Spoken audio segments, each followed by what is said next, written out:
ইরানের নিক্ষেপ করা কয়েকটি ক্ষেপণাস্ত্র ইসরায়েলের বিমান বাহিনীর ঘাঁটিগুলোর ভেতরে আঘাত হেনেছে। ইরানের ক্ষেপণাস্ত্র হামলার পরদিন ইসরায়েলের সামরিক বাহিনী এসব তথ্য জানিয়েছে। তবে কোন কোন ঘাঁটিতে ইরানের ক্ষেপণাস্ত্র আঘাত হেনেছে তা স্পষ্ট করেনি ইসরায়েল। গার্ডিয়ানের এক প্রতিবেদনে বলা হয়েছে, ইরানের ক্ষেপণাস্ত্রের আঘাতে কি পরিমাণ ক্ষয়ক্ষতি হয়েছে তা নিরূপণ করা হচ্ছে। ইন্টারনেটে ইসরায়েলিদের পোস্ট করা বিভিন্ন ছবিতে দেশটির মধ্য ও দক্ষিণাঞ্চলের অনেক জায়গায় গভীর গর্ত হতে দেখা যাচ্ছে। ইরানের দাবি, গাজা উপত্যকায় ও লেবাননে ইসরায়েলি হত্যাযজ্ঞের প্রতিশোধ এবং হামাস, হিজবুল্লাহ ও আইআরজিসির নেতাদের গুপ্ত হত্যার জবাবে তারা ইসরায়েলে এই ক্ষেপণাস্ত্র হামলা চালিয়েছে। প্রেসিডেন্ট জো বাইডেন ইরানের হামলাকে অকার্যকর হিসেবে বর্ণনা করেছেন। ইরান মঙ্গলবার রাতে একটি বড় ভুল করেছে, এর জন্য তারা মাশুল দেবে বলে হুঁশিয়ারি দিয়েছেন ইসরায়েলের প্রধানমন্ত্রী বেনিয়ামিন নেতানিয়াহু। ইসরায়েল পাল্টা প্রতিশোধ নেওয়ার সিদ্ধান্ত না নিলে তাদের লক্ষ্য করে ক্ষেপণাস্ত্র হামলা শেষ হয়েছে বলে জানিয়েছে ইরান। কিন্তু তেল আবিব যদি পাল্টা হামলা চালায় তাহলে তার জবাব আরো কড়াভাবে দিতে প্রস্তুত তেহরান।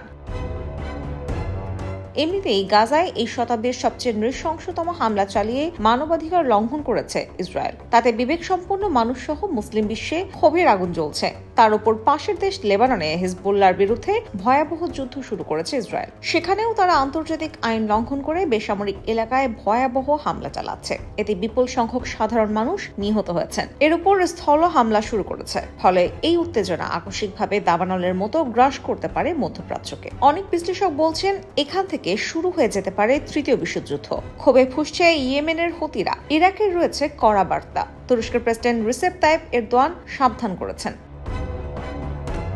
জাতিসংঘ মহাসচিব আন্তোনিও গুতেরেসকে ইসরায়েলের প্রবেশে নিষেধাজ্ঞা দিয়েছে ইসরায়েল। তাকে সেখানে অবাঞ্ছিত ঘোষণা করা হয়েছে। ইসরায়েলের পররাষ্ট্রমন্ত্রী ইসরায়েল কাটজ জাতিসংঘ মহাসচিবকে উদ্দেশ্য করে বলেছেন, জাতিসংঘের ইতিহাসে তিনি কলঙ্কিত হিসেবে স্মরণীয় হয়ে থাকবেন। তাকে তিনি ইসরায়েলে অবাঞ্ছিত ঘোষণা করছেন। তাদের দেশে তার প্রবেশ নিষিদ্ধ। যে কোনো ব্যক্তি যারা ইরানের হায়নার মতো হামলায় দ্ব্যর্থহীনভাবে নিন্দা জানাবে না, তারা ইসরায়েলের মাটিতে পা রাখার অধিকার রাখতে পারেন না।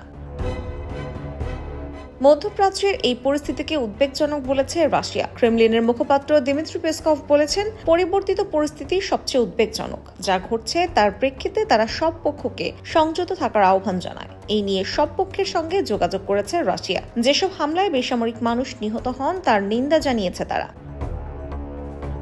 ওদিকে ক্ষেপণাস্ত্র হামলার পর ইরানের পারমাণবিক স্থাপনায় হামলা চালানোর আহ্বান জানিয়েছেন ইসরায়েলের সাবেক দুজন প্রধানমন্ত্রী। তারা হলেন নাফতালি বেনেট এবং ইয়াইর লাপিদ। এর মধ্যে Yair Lapid Syria, Iraq, Yemen, Lebanon, Gaza ও ইরানকে সন্ত্রাসীদের আস্তানা বলে অভিহিত করেন। IPTV USA news desk.